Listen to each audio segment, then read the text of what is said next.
Et quelqu'un qui est blessé, il faut le comprendre, blessera toujours. Retenez ça, quelqu'un qui est blessé blessera toujours. C'est pourquoi il est vraiment primordial de comprendre que nos blessures, on doit les identifier de 1 et de 2, on doit chercher absolument à les guérir.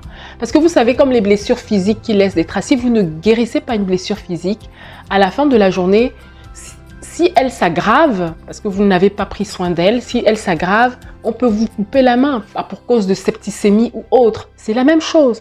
Les blessures à l'intérieur de notre cœur, si on ne les traite pas, à un moment donné, ça va pourrir. Ça pourrit tellement que ça devient n'importe quoi. Et c'est des brèches pour l'ennemi. Une âme blessée, c'est une porte ouverte à l'ennemi, au diable, pour qu'il puisse venir semer ce qu'il veut dedans. Après, il y a un esprit mauvais qui rentre et ça devient n'importe quoi.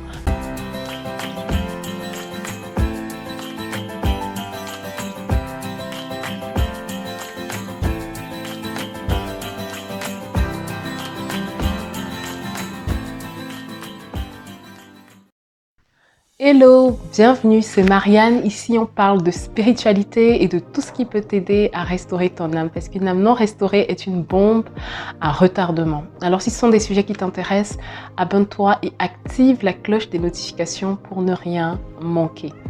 Aujourd'hui, nous allons parler des blessures de l'âme. Vous savez, pendant longtemps, je ne savais pas ce que c'était les blessures de l'âme. En fait, quand j'ai découvert ce terme, les blessures intérieures, quand j'ai découvert ce que c'était, ça a radicalement changé ma vie et ma manière d'appréhender certaines situations. Et aujourd'hui, j'ai envie de vraiment parler de ce sujet parce que je vous assure, les blessures de l'âme, c'est quelque chose qui peut handicaper toute votre vie. C'est quelque chose qui peut bloquer votre vie, vous empêcher d'avancer, vous empêcher d'avoir une relation avec Dieu, vous empêcher de rentrer dans la destinée que Dieu vous a donnée, que Dieu a prévue pour vous. C'est quelque chose qui est essentiel à comprendre. Les blessures de l'âme, qu'est-ce que c'est? En fait, vous savez, si je me coupe cette main, si je me blesse cette main, j'aurai mal, n'est-ce pas? Donc, j'essaierai de la guérir, je mettrai un pansement, j'essaierai de nettoyer la plaie pour qu'elle cicatrise et après ça ira. Le problème avec les blessures de l'âme, c'est que ça ne se voit pas à l'œil physique. On fait face parfois à plein d'événements, à des choses parfois traumatisantes, à des situations parfois difficiles. Ça peut être des deuils, des trahisons, des divorces, des abandons. Il y a tellement de situations difficiles auxquelles on peut être confronté au quotidien. On ne sait pas de quoi demain est fait. Et c'est vrai que durant la vie, durant le cheminement de la vie, il y a beaucoup parfois des chocs émotionnels, des choses parfois graves qui nous atteignent. Et parfois, l'âme qui est exposée à cela prend des coups. Mais des coups, parfois des coups de poing. Des choses tellement difficiles que parfois les personnes ne s'en relèvent même pas. Il y a des personnes qui meurent même de douleur et de tristesse. Il y a beaucoup de choses qui causent des blessures à notre cœur. J'en parle un peu dans la vidéo sur l'âme. Vous pouvez aller la revoir si vous le souhaitez. Mais c'est ça le problème, c'est que les blessures de l'âme, on ne les voit pas. C'est caché, c'est à l'intérieur. Vous pouvez être bien habillé, parfumé, sapé comme vous voulez, mettre un masque avec le sourire. Mais à l'intérieur de vous, vous souffrez. À l'intérieur de vous, votre cœur saigne. Et il n'y a que vous qui êtes capable de vraiment le réaliser et de sentir que vous avez vraiment mal à l'intérieur. Le problème, c'est qu'au bout d'un moment, vous ne pouvez pas le cacher indéfiniment parce que ça commence à être retranscrit dans tout ce que vous faites, dans votre attitude, dans votre manière de vous comporter. Et encore une fois, vous pouvez avoir des attitudes bizarres, des comportements qui sont incompréhensibles par les autres. Mais parce qu'à l'intérieur, vous êtes tourmenté, vous n'êtes pas bien, vous êtes blessé, vous avez mal, vous êtes face à votre douleur et vous ne savez pas comment gérer ça. Donc, les blessures de l'âme sont vraiment causées par des chocs émotionnels. C'est comme des coups que notre cœur prend. Et ce n'est pas anodin. Parfois, on passe par des situations difficiles. Après, on fait comme si tout va bien. On prend des coups au niveau de l'âme et après, on n'en prend pas garde. Ça fait mal, mais on met ça sous le tapis. Pourquoi? Parce que ça ne se voit pas comme une blessure physique. Donc, on met ça sur le tapis. On a l'impression que ça va jusqu'au jour où quelqu'un, par une parole, par une maladresse ou par je ne sais pas quoi, vient touché à ça et là, on surréagit. Il y a comme une surréaction. Vous savez, ça peut être, par exemple, vous voyez, vous parlez avec quelqu'un et vous lui dites quelque chose. Pour vous, c'est anodin, mais la personne, c'est comme un volcan. Pourquoi tu me fais ça? Mais pourquoi tu me dis ça? Et vous peut-être, vous ne comprenez pas. Peut-être vous avez touché un point sensible. Quelque chose, une blessure qui était endormie. Tant que cette blessure n'est pas remise en face d'une situation, replongée ou face à une parole marquante ou blessante ou pour la personne, il ne se passe rien.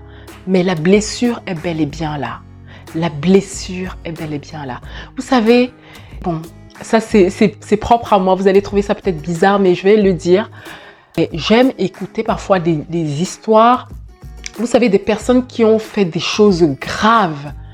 Donc, quand je dis des choses graves, c'est des personnes qui ont peut-être qui ont commencé à être serial killers et tout ça. Quand vous entendez ces histoires en fait et que les experts psychiatres retournent dans l'enfance de la personne et essayent d'expliquer pourquoi est-ce que en tout cas le parcours de la personne, on se rend compte que l'origine du mal-être remonte à l'enfance. C'est souvent quand l'enfant est petit, au bas âge, qu'il y a les plus grandes blessures qui sont enregistrées, emmagasinées. Je me rappelle d'une histoire qui m'avait aussi marquée. C'était un monsieur qui, en grandissant, il a commencé à tuer des femmes. Il a commencé à tuer des femmes, à tuer tout simplement.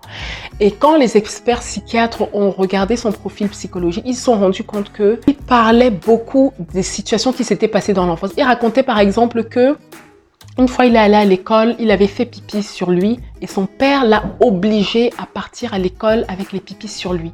Vous imaginez qu'une expérience aussi traumatisante ait rendu quelqu'un serial killer. C'est incroyable, n'est-ce pas? Mais c'est vraiment ce qui se passe. Une âme qui va être blessée, qui va recevoir des coups de poing. Si on ne fait pas attention, cette blessure peut nous pousser à poser des actes graves parce qu'on est face à la douleur et quelqu'un qui est blessé, il faut le comprendre, blessera toujours. Retenez ça, quelqu'un qui est blessé blessera toujours. C'est pourquoi il est vraiment primordial de comprendre que nos blessures, on doit les identifier de 1 et de 2, on doit chercher absolument à les guérir. Parce que vous savez, comme les blessures physiques qui laissent des traces, si vous ne guérissez pas une blessure physique, à la fin de la journée, si elle s'aggrave, parce que vous n'avez pas pris soin d'elle, si elle s'aggrave, on peut vous couper la main pour cause de septicémie ou autre. C'est la même chose. Les blessures à l'intérieur de notre cœur, si on ne les traite pas, à un moment donné, ça va pourrir. Ça pourrit tellement que ça devient n'importe quoi. Et c'est des brèches pour l'ennemi. Une âme blessée, c'est une porte ouverte à l'ennemi, au diable, pour qu'il puisse venir semer ce qu'il veut dedans. Après, il y a un esprit mauvais qui rentre et ça devient n'importe quoi. Mais on ne veut pas en arriver là, n'est-ce pas? Il est vraiment important de comprendre que nos blessures, on doit y faire attention. Psaume 147, verset 3, on peut lire que Dieu guérit les cœurs brisés et il panse les blessures. Oui, la plupart des blessures de notre cœur, des blessures de notre âme sont causées par un manque d'amour. La personne a la sensation de ne pas avoir été aimée, soit dans l'enfance, soit face à certaines situations, avoir peut-être eu l'impression que Dieu l'a abandonné. Il y a beaucoup de blessures auxquelles on fait face qui sont liées au fait que on a l'impression de ne pas être aimé. Donc l'une des choses effectivement que le diable va faire, c'est de venir attaquer cette assurance-là que Dieu nous aime. Et donc, il faut comprendre que Dieu va venir vraiment nous combler de son amour parfois pour pouvoir surmonter ces blessures. Mais on aura l'occasion d'en reparler. J'aurai l'occasion d'en reparler dans d'autres vidéos pour qu'on puisse vraiment rentrer avec précision sur certains points. Mais il faut comprendre ça. La parole dit dans Romains 8 que l'amour de Dieu est répandu dans nos cœurs par le Saint-Esprit. Ok, donc Dieu va vraiment chercher à répandre son amour dans notre cœur pour qu'on puisse être guéri, pour qu'on puisse se sentir vraiment aimé. Vous savez, quand vous avez la conviction que Dieu vous aime, même quand il y a d'autres hommes qui ne vous aiment pas, quand il y a des personnes qui disent qu'elles ne vous aiment pas, qu'elles ne vous apprécient pas, franchement, même si ce sont les personnes proches, ça fait mal, mais vous arrivez à le vivre d'une manière différente. Vous arrivez à le surmonter. Quand on a la pleine conviction de l'amour de Dieu, le manque d'amour des hommes est beaucoup plus acceptable. On arrive à le vivre un peu mieux. Par contre, quand on a même l'impression que Dieu ne nous aime pas, on a l'impression que personne ne nous aime, là, c'est la catastrophe à l'intérieur de nous. Et ça rend malheureux, n'est-ce pas? Vous savez, vous pouvez être dans certaines situations, quand on parle d'un sujet, votre cœur, vous pouvez sentir votre cœur se serrer. Faites attention à ces signes. Vous sentez que votre cœur se serre quand on parle d'un sujet. Ça vous fait mal à l'intérieur. Et vous savez, les blessures, quand elles ne sont pas guéries, parfois elles peuvent même causer des maladies. Il a été prouvé par certaines études que certains cancers, formes de cancer, sont issus du fait que les personnes sont souvent stressées ou en train de penser, ou alors certaines douleurs internes au niveau du cœur. Il faut faire attention à ça. Faites attention à vous. Identifiez vos blessures. Ne les mettez pas sous le tapis.